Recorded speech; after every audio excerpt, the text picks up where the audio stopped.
football, wiffle ball, etc. You were my idol. You had it all. Chris Street was a big, raw-boned, popular player from Indianola. His hustle style of play was contagious. His future was bright. But that all ended January 19th, 93.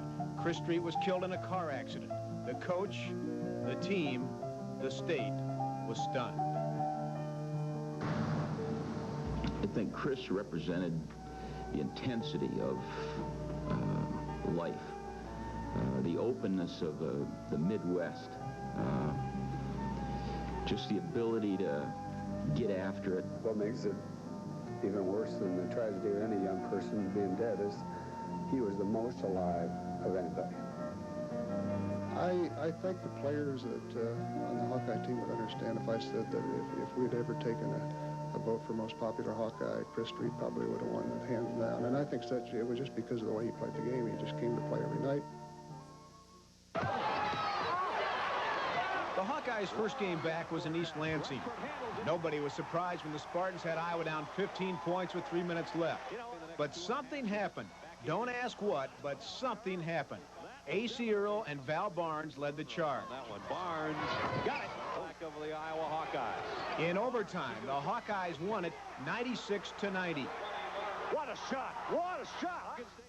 And I think the way you saw our ball club play tonight, I don't think there's a better tribute to Chris, because that's the way he always played.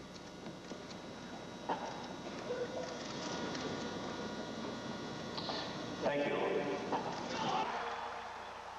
3 days later in Iowa City, with Chris Street's parents in attendance, another unbelievable victory. Iowa tops mighty Michigan. At game's end, pent-up emotions overflow.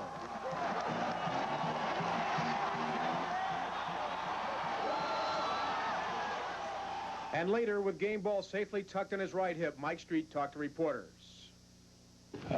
Chris might have given, and I call him Christopher, so I'll call him Christopher, but anyway, he might have given a little inspiration to these players. Obviously, he probably did. But I'll tell you what, it's the players out there that done it, and they deserve all the credit. This is unlike anything I've ever seen, and you learn an awful lot about yourself and your staff and your players at the same time, and I'm really proud of what I've learned. Before the Indiana game, Chris Street's number 40 jersey was retired. Somehow, that Iowa team finished third in the Big Ten and made it 2 games into the NC2A tournament. I don't think I could overdo the amount of respect that I have for Coach Tom Davis and his players and his program and his university. I don't think there's another coach in this country could have tackled a job that he had at midseason and not only held them together, but in my view, actually improved them. In the years immediately following, Iowa finished 10th, 7th, and 4th in the Big Ten, and Tom Davis knew the realities. I think what happens in our profession, to be very frank, is I think critics accumulate.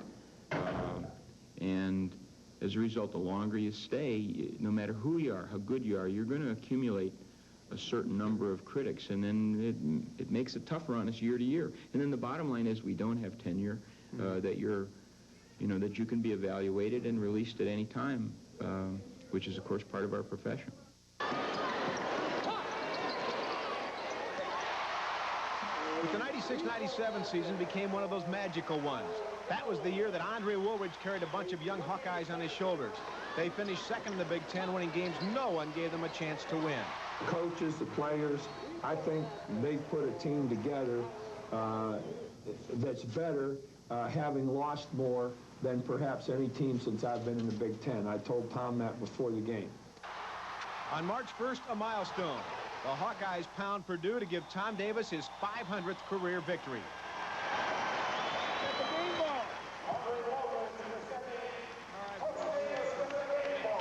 Bob, congratulations on this victory today. Thank you, John.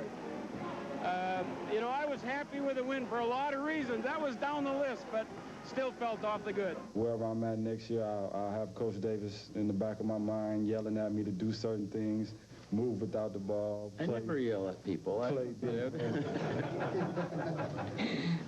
So I just want to thank you, Coach. I appreciate it. Good job, guys. But storm clouds were on the horizon. Those critics whom Tom Davis knew would accumulate became more vocal. And after a season that ended in a first-round NIT loss, Athletic Director Bob Bowlesby announced that Tom Davis would not be asked to return when his contract was up following the 98-99 season.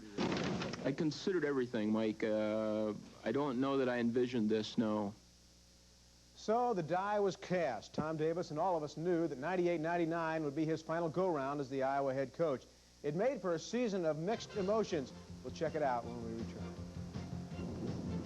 One official was right in front of me Tuesday night. I said, they're just grabbing a hold of the guy. They're pushing and shoving, and I said, they can't do that. He says, we'll let your guys do the same thing. Surrounded